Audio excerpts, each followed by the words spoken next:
Yes, sir.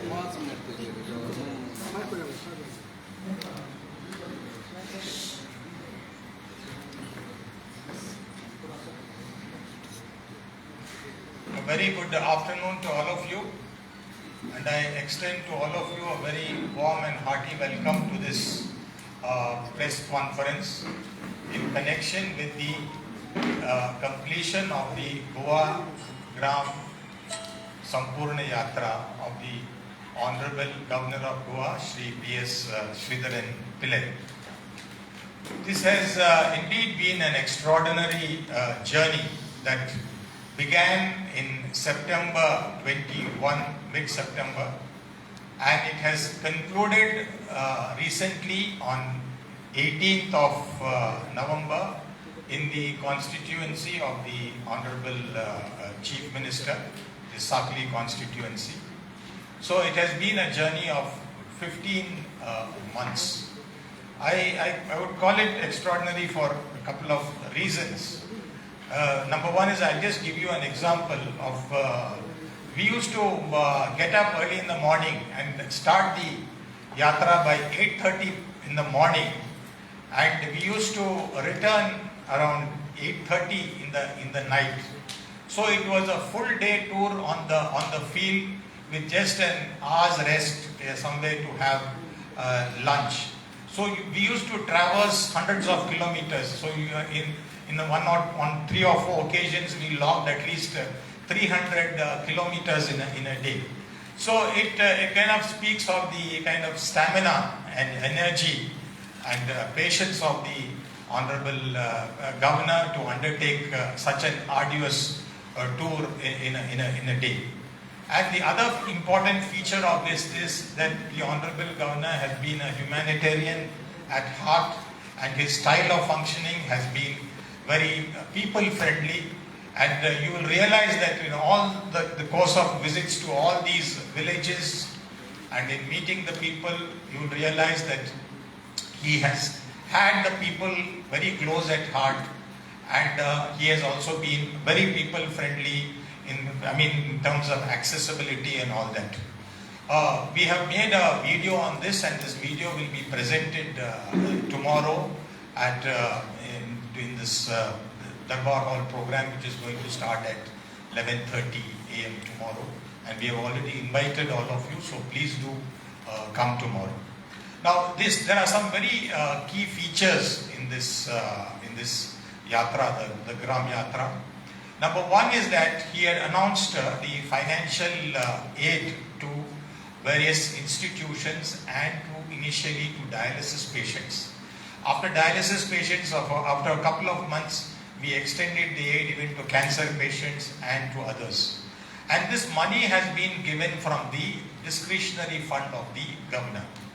In the past, governors have been giving these funds to a couple of people, and sometimes even these funds have remained unutilized and have been surrendered to the government.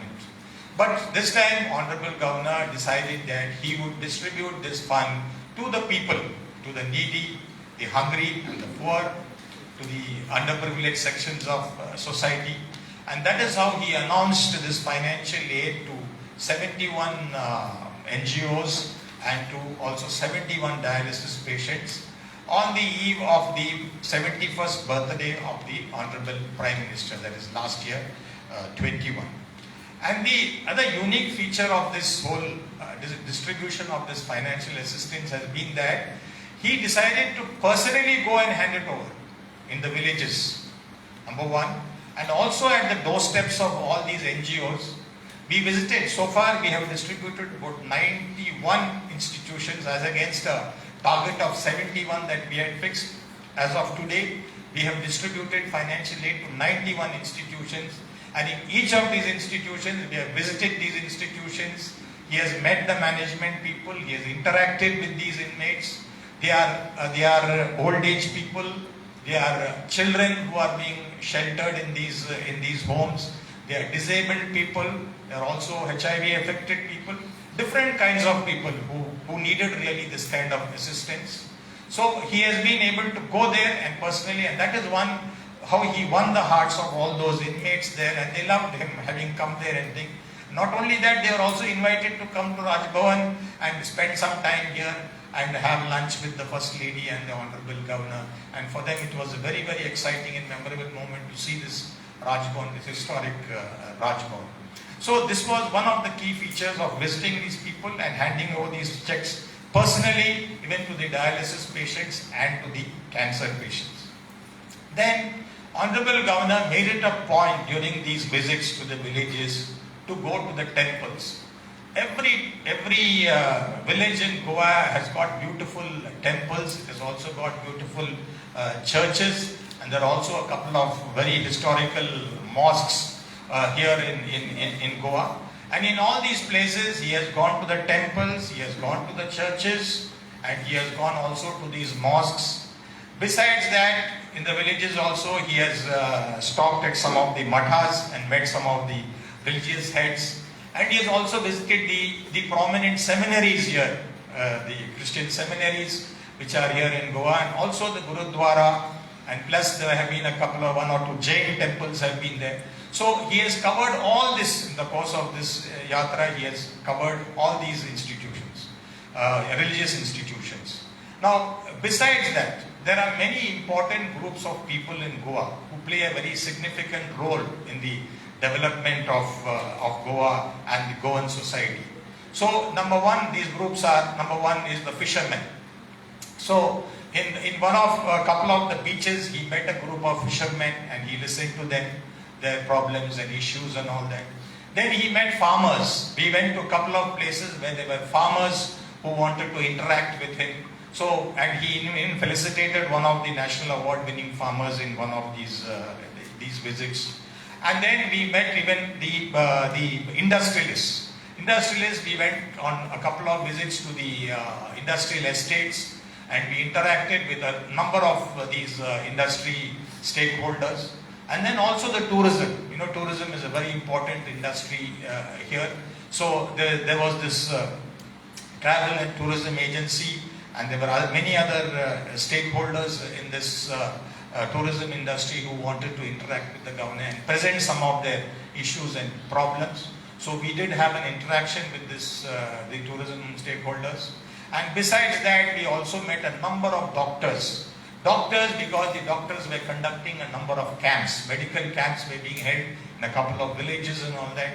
And so, Honorable Governor, we visited these camps and interacted with the doctors and the kind of services that they were rendering. Then engineers also, we met engineers also.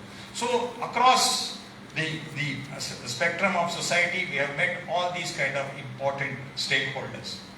But the most important, the core of all this program was going to the villages to get a very deep insight into the life, culture and history of a village. And it's the various kind of issues and problems that people may be facing, the developments which had happened in these villages, past, present, and the kind of future plans that they had. This Honorable Governor wanted to listen from the actual people at the grassroots level.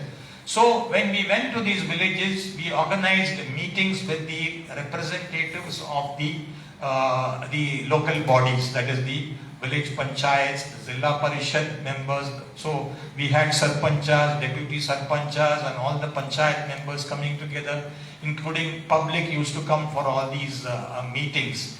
And we spent a lot of time listening to all of them. And they were very, the most exciting thing was them for that everywhere the same chorus which we heard in almost all the village panchayat was, this was the first time that a governor was coming to their village panchayat. So, and in all these panchayats, they have presented their development activities and their other kind of issues and problems which we have all listened very patiently and told them that we will be taking this up with the respective government departments.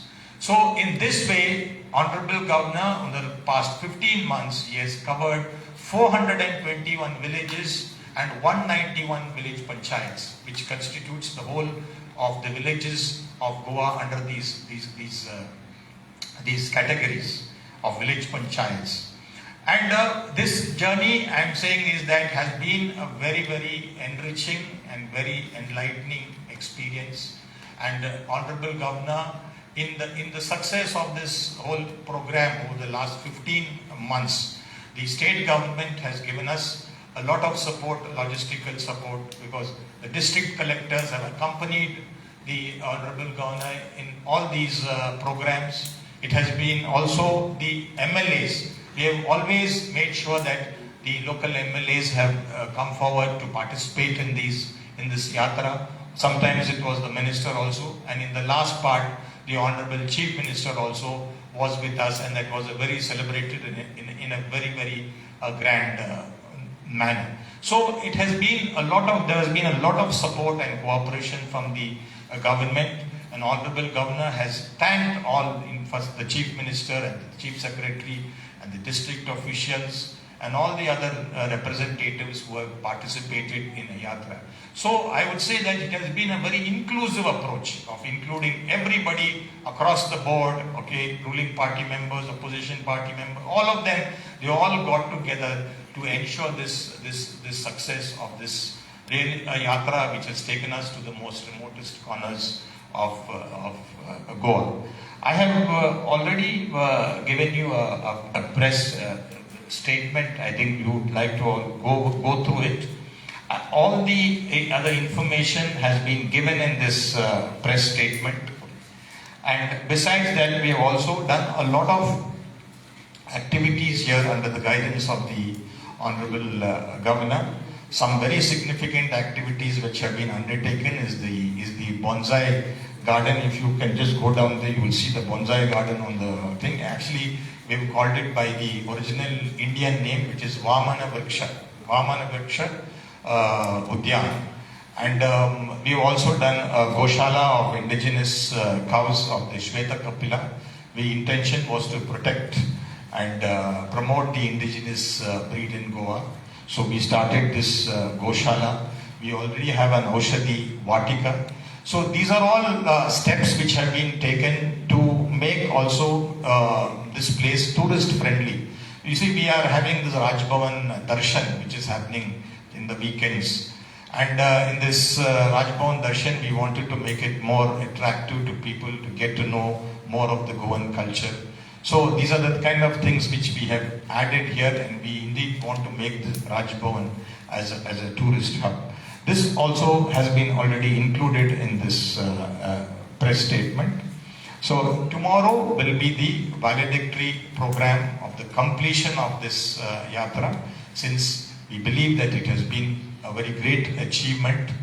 And I mean, in the sense that many governors who have come in the past have indeed, they have visited a lot of Goa, in many parts of Goa and all that, but not in the way that Honorable Governor Shri P.S. Sridharan Pillai has done it. So we believe that it's the first of the kind happening here in Goa, having touched each and every remote part of Goa, and also interacted with all the people and the local representatives there. So to celebrate this great achievement, we have this valedictory program tomorrow, which will be attended by the Honorable Governor of Kerala, and also Honorable Chief Minister has said that he would also be attending. We hope to also have the Honorable Union Minister Shri Sripad Naik, and all the others who have helped us in the success of this yatra. Everybody, like the deputy sarpanchas, the village panchayat members, Zilla Parishad Panchayat members, the MLAs, the ministers, all of them we have invited, and we are going to have a large crowd tomorrow, and we hope to really celebrate this event and convey the message that here has been a governor who has been different from the others. He has been a man apart from whatever I can use this term from the other governors. So thank you all for patiently listening to me. And in case you have something to ask, I would definitely like to respond to this.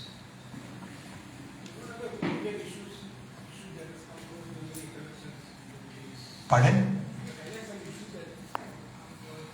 Okay, no, in most of the Gram Panchayats that we went across, we found that they had water problems and electricity problems and connectivity problems. In fact, this was a common chorus in many of the panchayats that we visited, particularly the remote talukas like Sange and Kanakona and Pernam.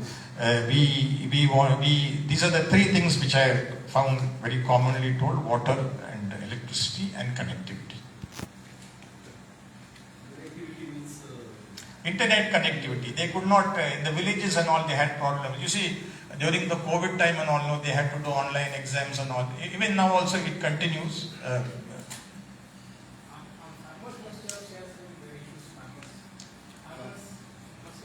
Farmers, we had gone to some of the places there. They had some irrigation issues.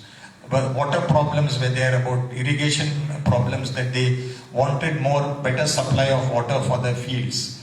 And they also wanted they had a labor problem also, the labor problem to be sorted out. These are two of the issues which they raised. Just to find out the problems, what's next? What's about the solution? Yes, we have got all of them. We have examined all these problems. We have analyzed them, and we have structured them into various categories and all that. Because, as I said, these problems are very common problems pertaining to, say, power department, okay, and the PWD department and all that. So we have categorized all these problems, and we'll be taking it up with the respective departments. So what will be tomorrow's program? Like you are going to release a book or some? Yes, we are going to we'll give you one booklet which is under print. We'll be distributing that booklet on this Goa Gran Sampurna Yatra. And the program will start with usually the national anthem and all this. And tomorrow, since it is going to be the Constitution Day, 26th November, we will be doing the reading of the preamble there and all that. As I said, there's going to be a video presentation tomorrow of this Yatra, 5-minute audio-visual presentation. And then there will be the speeches by some of the honorable MLAs, ministers, and the other chief guests and so on. And that will be again followed by lunch.